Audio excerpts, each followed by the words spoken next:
Bonjour à tous, je me lance sur une petite série de vidéos pour vous présenter la fabrication de ma Sand Table que vous avez à l'image. L'idée c'est de vous partager toutes les étapes du projet, de la conception, l'achat de matériel, la fabrication, et tout simplement vous permettre de vous lancer vous-même dans la fabrication de votre propre Sand Table.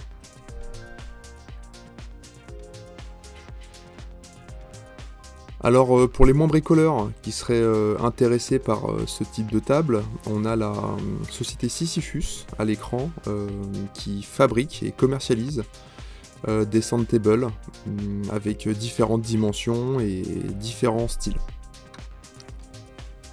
La première étape du projet, ça a été de comprendre le fonctionnement de ces tables. Donc je me suis inspiré de la table Sisyphus évidemment, qui est présentée ici.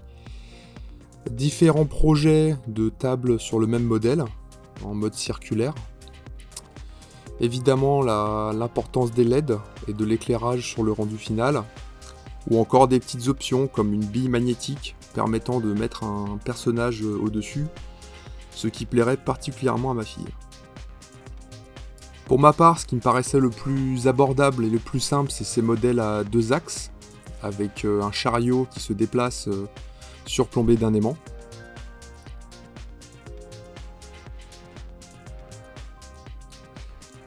Et c'est particulièrement le projet de la chaîne RC l'iPhone qui m'a donné envie de me lancer. Je trouvais qu'il avait bien simplifié la conception, son plateau, son mécanisme, repris d'une imprimante 3D, même si moi je n'avais pas d'imprimante 3D à sacrifier. De là, je me suis lancé dans les recherches, dans la création d'un SketchUp pour me rendre compte des dimensions. Je voulais une table assez grande, mais surtout fine, qu'elle soit le mieux intégrée dans la table basse. Me voilà donc sur SketchUp, avec des composants de base que j'ai trouvés dans la librairie SketchUp.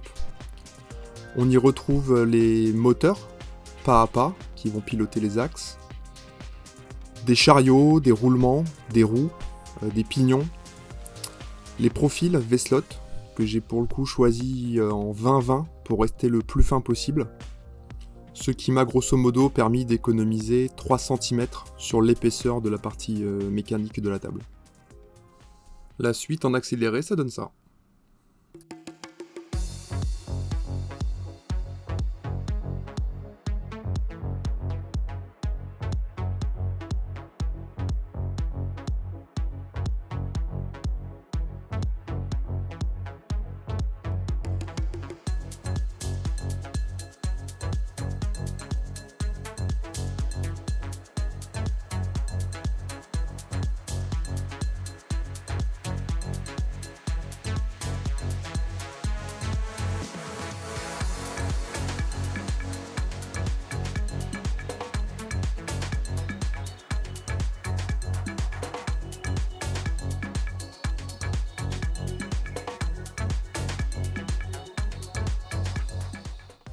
Et voilà, ça commence à prendre forme.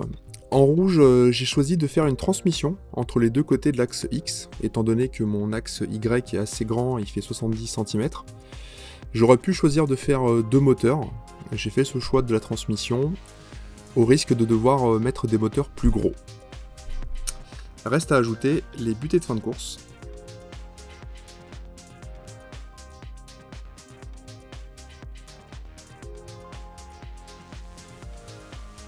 Et le convoyeur de câbles.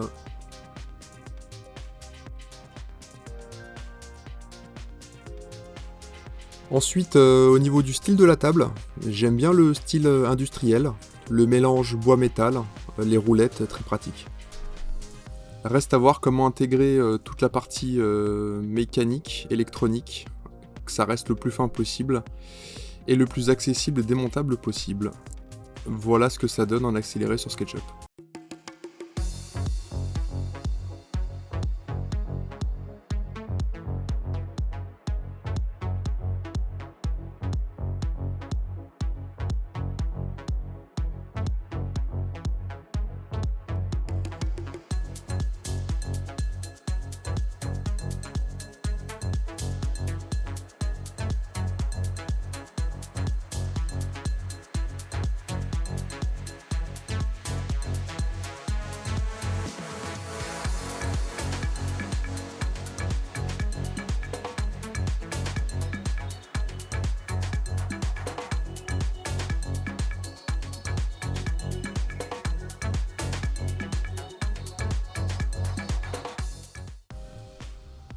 Et voilà ce que ça donne.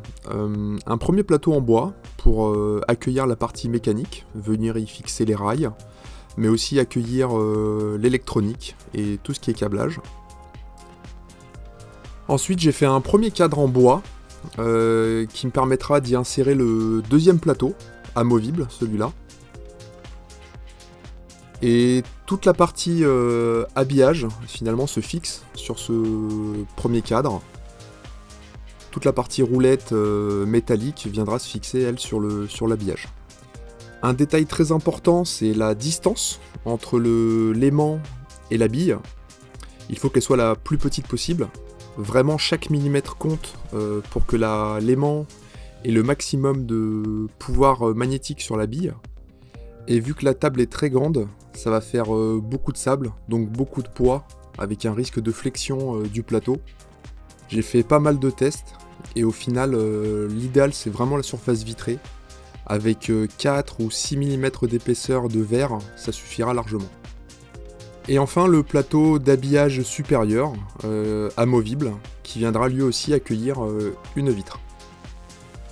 Voilà tout pour cette première vidéo, j'espère que ça vous a plu, j'ai essayé de ne pas être trop long. Dans la prochaine, on attaquera la partie shopping, les premiers montages électroniques et les tests des steppers. A bientôt!